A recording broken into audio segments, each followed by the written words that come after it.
का under water में। तो इस मूवी की शुरुआत में हम देखते हैं कि 10,000 मीटर समुद्र के नीचे वर्क स्टेशन के कुछ डाइवर्स को एक अजीब सा क्रिएचर मिलता है। अब उत्सुक होकर एक महिला इसको डंडे से उठाती है। वो क्रिएचर दिखने में एक एलियन की तरह लग रहा होता है जिसके नुकीले हाथ होते हैं। अब जैसे ही डाइवर्स का ग्रुप ये सोचता है कि इसको क्या नाम दे, वैसे ही वहाँ पर लाइट चली जाती है। फिर वो लोग अपने फोन की फ्लैश लाइट जला लेते हैं और तभी अचानक से केबिन हिलने लग जाता है। अब एक बड़ा टेंटिकल्स केबिन को जोर शोर से मार रहा होता है और फिर पता चलता है कि उस गहरे समुद्र में एक बीस्ट ने उन पर जानलेवा हमला कर दिया है। अब किसी को पता नहीं होता कि वो बच भी पाएंगे या नहीं। ये सभी लोग रिसर्चर होते हैं जो स्काई ग्रुप स्टेशन के एम्प्लॉय हैं और जो मारियाना ट्रेंच में तेल निकालने का काम करते हैं। अब इससे आधे घंटे पहले की बात बताते हैं। नोरा उठती है और ब्रश करने जाती है। तभी नोरा थोड़ा लड़खड़ा जाती है और देखती है कि बेस भी हिलने लग रहा है।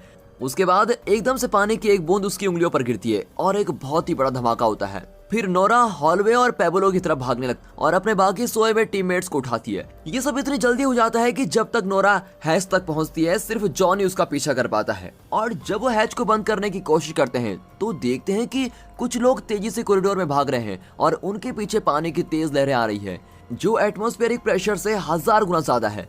अब इसको देखकर नोरा बहुत ही घबरा जाती है और बटन को दबाने लगती है, लेकिन वैसे ही एक बहुत जोर से प्रेशर आता है और उन दोनों को तेजी से उड़ा लेता है। फिर जैसे ही वो उठते हैं तो एक इंटेलिजेंट वॉइस ये बताती है कि शिप का बेसिक स्ट्रक्चर खराब हो गया है और एक कम्युनिकेशन सिस्टम भी खराब हो चुका है जिसकी वजह से कांटेक्ट नहीं किया जा सकता और वो ग्राउंड में कांटेक्ट ही नहीं कर पाते। और अब नोरा पॉड से बचने के बारे में सोचती रहती है कि यहाँ से बाहर कैसे निकले। सारे रास्ते में पत्थर और चट्टानें गिरी होती है क्योंकि अभी अभी ही वाइब्रेशन हुई होती है जैसे भूकंप के वक्त आती है वैसी वाली। और वैसे ही उनको एक आवाज आती है, वो और कोई नहीं उनका फ्रेंड हैच जो इन सब से बच जाता है। फिर एक साथ वो स्पॉट से निकलते हैं और रास्ते में मरे हुए टीममेट से मिलते हैं। अब जैसे ही वो पॉड को क्रॉस करते हैं तो देखते हैं कि बाहर जाने के सारे रास्ते बंद हैं और उधर सिर्फ एक इंसान बैठा है और वो है कैप्टन। कैप्टन ने सभी लोगों को वहां से भेज दिया होता है। अब कंट्रोल रूम में नोरा, एमिली और स्मिथ हैं। नोरा बेस में चेक करती है कि प्रॉब्लम क्या है और फिर पता चलता है कि प्रॉब्लम तो यह है कि सेंटर में कोर कूलिंग टावर धीरे धीरे गर्म हो रहा है और अगर एक बार टेम्परेचर अपने चरम पर पहुंच गया तो वो फट जाएगा और इससे बहुत बड़ा धमाका होगा। अब इधर से बचने का सिर्फ एक ही तरीका है और वो है स्पेशल डाइविंग सूट पहनना और समुद्र के 12,000 मीटर नीचे उतरकर 1 किलोमीटर दूर बेस पर चले जाना। लेकिन प्रॉब्लम यह होती है कि इनके पास ऑक्सीजन इतना ज्यादा भी नहीं है और डाइविंग सूट समुद्र के बहाव का सामना कर सकते हैं या नहीं इसकी भी कोई गारंटी नहीं दे सकता। और फिर सभी डाइविंग सूट पहनकर तैयार हो जाते हैं और लिफ्ट में घबराहट से पैर रखते हैं कि कहीं कुछ हो ना जाए। लेकिन जैसे वो पानी में जाते हैं उन्हें ग्लास टूटने की आवाज आती है और जॉन का मास्क पानी के प्रेशर को संभाल नहीं पाता और उसके हेलमेट के ग्लास टूट जाता है। अब इसके बाद जो होता है वो बहुत ही दिल दहलाने वाला सीन है। पूरा समुद्र पानी और खून से भर जाता है और सबकी आंखों के सामने बिल्कुल अंधेरा छा जाता है। अब क्योंकि जान का खतरा उनकी आंखों के सामने मंडरा रहा है तो 5 लोग आराम करने के लिए लिफ्ट के प्लेटफॉर्म पर उतरते हैं और वैसे ही स्मिथ को एक खतरे का सिग्नल मिलता है। अब स्मिथ अपने हथियार लेकर उस अजीब से सीन को देखने के लिए जाता है और देखता है कि समुद्र की गहराई में एक मॉन्स्टर है। वो मॉन्स्टर वर्कर्स को बुरी तरह कुतर रहा होता है और अब ये लोग उस मॉन्स्टर के बारे में जानने के लिए काफी उत्सुक होते हैं। लेकिन तभी एकदम से फिर से लाइट चली जाती है। फिर कैप्टन फ्लैश लाइट ऑन करने के लिए भागता है और वैसे ही कैबिन के आसपास जोर से आवाजें आने लगती है। फिर कैप्टन अपनी टॉर्च को रोशनदान के ऊपर चमकाता है और मॉन्स्टर लोगों का सर घुमा रहा होता है। और अब सबसे बुरा यह होता है कि इसी वक्त नीचे का कूलिंग टावर फट जाता है और इस शक्तिशाली धमाके का असर यह होता है कि सारे समुद्र के नीचे गिर जाते हैं। अब सभी अपने मास्क लेकर कैबिन से भागने की कोशिश करते हैं लेकिन इतनी ज्यादा धूल में किसी को रास्ते का पता ही नहीं चलता और बिल्डिंग का सारा मलबा धीरे धीरे गिरता रहता है और यहाँ पर जरा सी चूक दुनिया का अंत कर सकती है। अब आगे हम देखते हैं कि स्मिथ एमिली को गिरते हुए मलबे से बचाता है लेकिन उसके शोल्डर के ऊपर काफी मलबा गिर जाता है। लेकिन स्मिथ को ज्यादा चोट नहीं आती और बाकी लोग स्मिथ को फिर स्टैगिंग एरिया में लेके जाते हैं और देखते हैं कि स्मिथ का ऑक्सीजन फिल्टर डैमेज हो चुका है और वो बिल्कुल मौत में समा गया है। फिर पॉल एमिली को बताता है कि उसने अभी अभी मॉन्स्टर को देखा और अब कैप्टन उन दोनों के बीच में आ जाता है और सबको शांत होने के लिए कहता है और सबको केबल कार से अगले स्टैगिंग एरिया के पास लेके जाता है। लेकिन वहां पर भी उनको मुश्किलों का सामना करना पड़ता है। अब आगे रास्ता टूटा हुआ होता है और काफी जगहों पर पानी भी भरा होता है। अब इसीलिए सबको अपने पैरों पर चलना पड़ता है और सबसे तेज नोरा आगे बढ़ती है। पानी इतना गहरा नहीं होता और फिर एक एक करके वहां से सभी निकल जाते हैं और जैसे ही आखिर में पॉल की बारी आती है तो वो मॉन्स्टर फिर से आ जाता है और वो पॉल पर हमला भी कर देता है। फिर बाकी सब पॉल को पानी से खींचने की कोशिश करते हैं, लेकिन अगले ही पल मॉन्स्टर अपनी पूरी ताकत लगा देता है और पॉल को पानी में खींच लेता है। फिर स्मिथ पानी में पूरी तरह से घुल जाता है, लेकिन पॉल उस मॉन्स्टर से बच जाता है और ये सब अचानक देखकर वो चारों काफी डर जाते हैं। फिर एमिली इस बात का अफसोस करती है कि उन्हें इस जगह पर नहीं आना चाहिए था।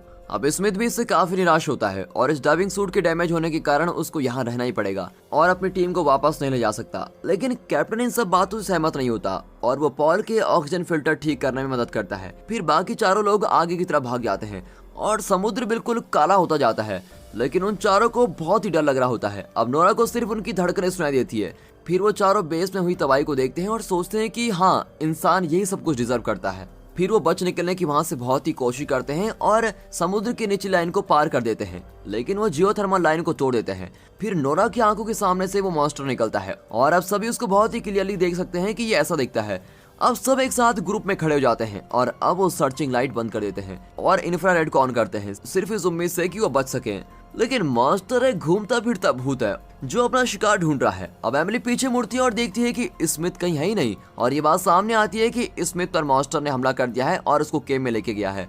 फिर कैप्टन स्मिथ को बचाने के लिए ऊपर जाता है, लेकिन मॉन्स्टर एकदम उसको भी खींच लेता है। अब नोरा ने रस्सी के एंड को उससे बांध रखा होता है और वो दोनों समुद्र के नीचे पहुंच जाते हैं। अब नोरा अपने शरीर को धीरे करने के लिए एक ग्राउंड से टकरा जाती है और कैप्टन नोरा को उठने के लिए कहता है, क्योंकि मॉन्स्टर उन दोनों के साइड में ही है और उनको देख रहा है। अब वो दोनों उस मॉन्स्टर को देखते हैं और उनको पता चल जाता है कि ये हमला करने ही वाला है। मॉन्स्टर नोरा के मास्क पर हमला कर देता है और वैसे ही कैप्टन नोरा को बचाने के लिए आता है और उस मॉन्स्टर को अपनी तरफ खींचने की कोशिश करता है। अब इस वजह से मॉन्स्टर को चोट लग जाती है, जिसकी वजह से वो उन दोनों को धक्का दे देता है और एकदम से एल्टीट्यूड बढ़ जाता है, जिसकी वजह से प्रेशर में बदलाव आता है। अब डाइविंग सूट में अलार्म बजने लग जाता है और अगर उसको उतारा नहीं गया तो वो फट जाएगा। फिर कैप्टन नोरा पर चिल्लाते हैं और अपनी जान बचाने के लिए उसको कहते हैं, लेकिन नोरा कैप्टन के बिना जाने को तैयार नहीं होती। और फिर देखते ही देखते कैप्टन का डाइविंग सूट उस प्रेशर को झेल नहीं पाता और कैप्टन के मास्क में क्रैक आ जाते हैं। अब कैप्टन नोरा की तरफ देखता है और अपनी छाती पर लगे बटन को दबा देता है, जिसकी वजह से कैप्टन और नोरा के बीच की रस्सी टूट जाती है। जैसे ही नोरा उस धमाके के बाद उड़ती है तो वो समुद्र के बिल्कुल नीचे होती है और सारे समुद्र में सिर्फ एक नोरा ही बची है जो एमिली का नाम चिल्ला रही है। नोरा जैसे ही पीछे मुड़ती है तो एक टेंटिकल देखती है, वो और कुछ नहीं ऑक्टोपस होता है, लेकिन नोरा बहुत ही डरी हुई है और नीचे गिर जाती है। और उसी वक्त नोरा गलती से फाइबर ऑप्टिक केबल को छू लेती है और केबल की मदद से नोरा एक टूटे हुए बेस में जाती है।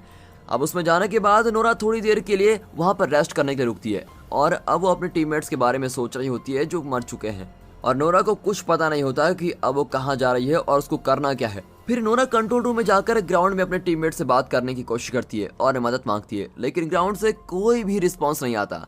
अब इन सब उलझनों के बाद भी नोरा अपना नया डीप डाइविंग सूट देखती है और उधर से नजरें नहीं हटा पाती। फिर नोरा टेबल पर मैप रखती है और वहां से जाने के लिए रास्ते को देखती है और दोबारा उस खतरनाक जगह पर चली जाती है।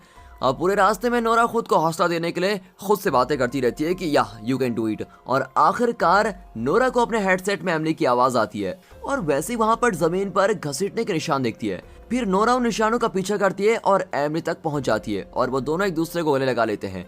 जिंदगी और मौत के बीच उनका ये मिलन दोनों को काफी प्रोत्साहन देता है। और तब नोरा को याद आता है कि जब मॉन्स्टर ने उससे और कैप्टन को खींच लिया था तो एमिली स्मिथ को डेस्टिनेशन की तरफ लेके जा रही थी। अब नोरा एमिली से बात करती रहती है और बहुत ही खुश होती है। नोरा एमिली से कहती है कि मुझे नहीं पता कि और कितना चलना पड़ेगा डेस्टिनेशन तक पहुंचने के लिए, लेकिन जैसे ही वो दोनों समुद्र की तरफ चलने लगते हैं तो रास्ते में बहुत से मॉन्स्टर मिलते हैं और वो हवा में इस तरह मंडराते रहते हैं जैसे हिबरनेशन होती है। नोरा और उन दोनों के पास कोई चारा नहीं बचता, बस मॉन्स्टर्स के बीच में से ही जाना पड़ता है। और तभी वो अपने पास्ट को याद कर रहे होते हैं, लेकिन डीप डाइविंग सूट का ऑक्सीजन अलार्म बच जाता है और एक टेंटिकल नोरा के मास्क पर आ जाता है। अब वो आगे बढ़ने से नहीं डरती, लेकिन एमिली से स्मिथ को ले जाने के लिए कहती है। फिर आखिरकार टेंटिकल नोरा को छोड़ देता है, लेकिन ये सच नहीं होता। वैसे ही अगले पल टेंटिकल दोबारा नोरा को खींच लेता है और अपने मुंह में डालने की कोशिश करता है। अब नोरा इसको देखकर बहुत ही घबरा जाती है और अपनी फ्लेयर गन निकाल लेती है और शूट करना शुरू करती है। अब नोरा वहां से किसी तरह बच निकलती है और छुपकर देखती है कि वो मॉन्स्टर वहां से चला गया है।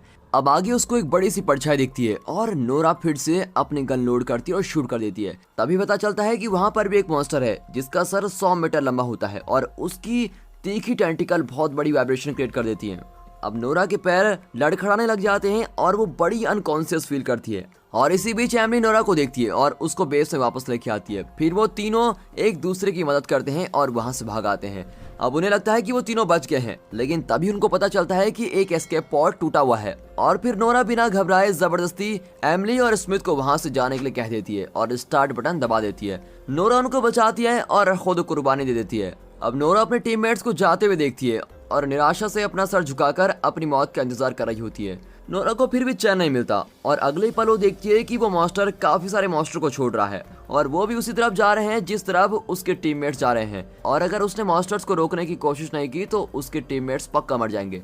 फिर नोरा कंप्यूटर रूम में जाती है और सेल्फ डिस्ट्रक्शन प्रोग्राम बटन दबा देती है, जिससे एक बहुत ही बड़ा धमाका होता है। अब नोरा और बाकी सारे मॉन्स्टर्स इस धमाके में मर जाते हैं और अब आखिर में एमली और स्मिथ बच जाते हैं। और अब स्काई ग्रुप दुनिया से सारा सच छुपाना चाहता है कि आखिरकार वहां नीचे हुआ क्या था। और दोस्तों, इसी के साथ ये मूवी यहाँ पर खत्म होती है। और